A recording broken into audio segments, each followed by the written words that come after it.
In the ancient heart of the great ocean on the island of Avaiki lived a man named Mana. This was 1500 years ago. The air was warm and smelled of salt and sweet flowers. Mana was a man of the land and the sea. His hands knew the feel of the soil, rich and dark, where he planted kumara and taro. His eyes knew the endless blue of the water, a world full of life and mystery.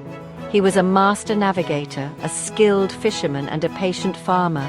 His heart was tied to his home, this green jewel in the vast expanse of the Pacific. Mana was strong, not just in his body, but in his spirit, carrying the wisdom of his ancestors in every step he took. His wife was Rangi, her name meant ski, and she was as proud and beautiful as the heavens above. Rangi's spirit was deeply connected to her heritage.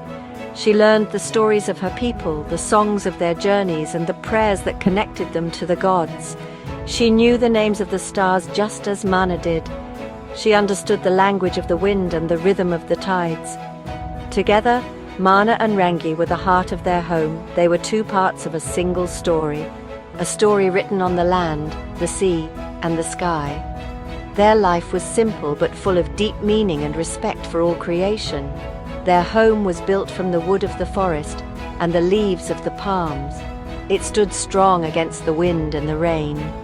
From their doorway they could see the sun rise over the ocean, painting the sky in colors of orange and pink. They lived by the old ways, the teachings passed down from their grandfathers and their grandmothers. They believed that the gods and their ancestors watched over them from the heavens. Every morning they would face the rising sun and offer a karakia, a prayer of thanks for the new day, for the food from the land and for the fish from the sea. This was their life, a dance of work, love and faith. Mana and Rangi shared a deep love. It was a quiet love, shown not always in words but in actions. It was in the way Mana brought her the best fish from his catch. It was in the way Rangi wove strong mats for their home. They lived in harmony with the world around them, but in the quiet moments a gentle sadness touched their hearts. They had a deep longing for children, for a new generation to carry their stories and their knowledge forward. They prayed to the heavens, sending their hopes into the vast starry night, trusting that their ancestors were listening to their heartfelt pleas for a family to nurture and love. Mana often had to leave Avaiki. His vaka, his outrigger canoe, was his trusted companion on the great ocean. It was a vessel of hope, carved from the strongest tree in the forest and bound together with skill and prayer. He would sail for many days and nights, guided by the stars that twinkled like celestial diamonds scattered across a dark tapa cloth. He knew the patterns of the constellations as well as he knew the lines on his own hands. He followed the flight of birds, knowing they would lead him to unseen lands or back to his beloved home. The sea was his path, his work, a place of challenge and abundance. On these long voyages, Mana was never truly alone. He carried Rangi's love in his heart and the prayers of his people in his mind. As he fished in the deep waters, pulling strong tuna and marlin from the depths, he would speak to the ocean gods. He thanked them for their generosity and asked for their protection. His greatest prayer, however, was for a child. He would look up at the vast silent sky and whisper his hope. He dreamed of a son to share his knowledge with, a son who would learn the secrets of the sea and the wisdom of the land, ensuring their heritage would not fade with time. One day, after a long journey across the endless blue, Mana saw the familiar shape of Avaiki on the horizon. His heart filled with joy. The island was a promise of home, of Rangi's warm smile and the comfort of the land. As his vaka glided through the turquoise lagoon, he felt a sense of peace. He had returned safely, his canoe filled with fish and gifts from distant shores. The people of the village came to the beach to welcome him, their songs of greeting filling the air. But his eyes searched only for Rangi, the anchor of his world, the center of his life. When he saw her standing under the shade of a palm tree, his heart beat faster. There was a new light in her eyes, a glow he had never seen before. She walked towards him, her steps graceful and sure. She took his hands in hers and looked at him with a love that was deeper than the ocean itself. She did not need many words. "Mana," she said softly, her voice filled with a quiet joy. "The heavens have heard our prayers. I'm going to have our baby." The world seemed to stand still.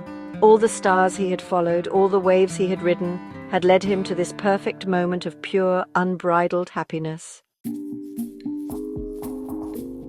Mana fell to his knees on the warm sand. He held Rangi's hands to his face, his tears of joy mingling with the salt of the sea spray. Together, they looked up to the heavens, the vast open sky that had witnessed their hopes and now shared in their fulfillment. They offered a powerful karakia, a prayer that came from the deepest part of their souls. They gave thanks to the gods and to their ancestors. They thanked the land for its strength and the sea for its guidance. Their quiet, hopeful whispers had been answered with the greatest blessing of all. The promise of a new life filled their hearts with a light that was brighter than the midday sun. Months later, a healthy baby boy was born. They named him Ru. His cries were strong like the sound of the wind, and his eyes were dark and curious like the deep ocean. Mana held his son for the first time and saw the future of his people. He saw an unbroken line stretching from the ancestors of the past to the generations yet to come. Ru was not just their son, he was a gift from the heavens, a new star in the constellation of their family. Rangi cradled him, singing ancient lullabies that told stories of brave navigators and the creation of their world. Their home was now complete, filled with a new kind of love. As Ru grew, Mana became his teacher. The entire world was their classroom. They walked the shores together, and Mana taught Ru how to read the sea. He showed him how the colors of the water change, revealing the hidden reefs and the deep channels. He taught him to feel the direction of the wind on his skin and to understand the language of the waves. Mana would point to the sky, showing Ru how to follow the long, graceful flight of the frigate birds, for they were the signposts of the ocean, always leading to land or to schools of fish. Ru listened with wide eyes, his young mind absorbing every lesson. Mana taught Ru how to fish, how to cast a net with skill and patience, and how to carve a hook from shell that was both beautiful and strong. He also taught him about the land. They worked together in the gardens, planting the kumara and taro that sustained their family. Mana explained that the land was a sacred trust, a gift from the gods that must be cared for with respect and love. "We take only what we need," Mana would say, "and we always give thanks." Ru learned that to be a true leader, one must understand both the sea and the soil, for they are two parts of the same life-giving spirit. The heavens smiled upon Mana and Rangi again and again. After Ru, they were blessed with 4 more sons. Each boy was strong and bright, with a spirit as vibrant as the hibiscus flowers that grew near their home. Mana's heart swelled with pride. His family was growing, and his home was filled with the laughter and energy of his 5 boys.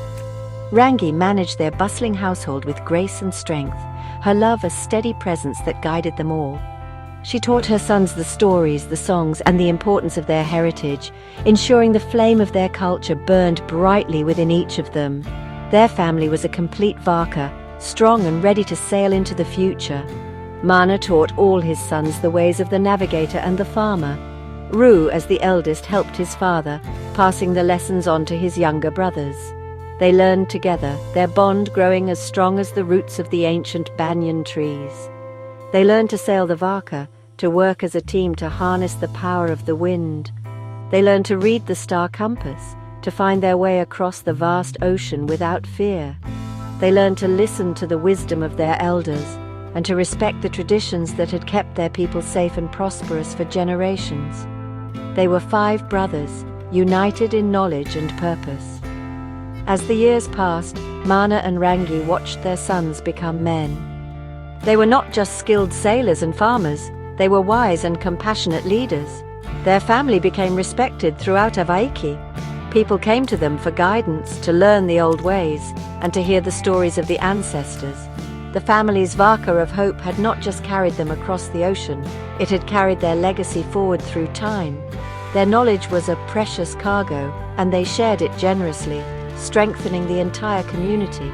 Their home was a beacon of tradition and wisdom for all the people of their island. The story of Mana and Rangi and their 5 sons became a legend in Avaiki. It was a story of hope, of prayers answered, and of a deep, abiding love for family and land. It showed how faith in the heavens and respect for the earth could build a powerful legacy. Their family line continued, passing their knowledge from one generation to the next, like a sacred flame. They were the keepers of the traditions, the guardians of the Vaka of hope, ensuring that the spirit of their ancestors would continue to navigate the great ocean of time, full of hope for the future and gratitude for the past.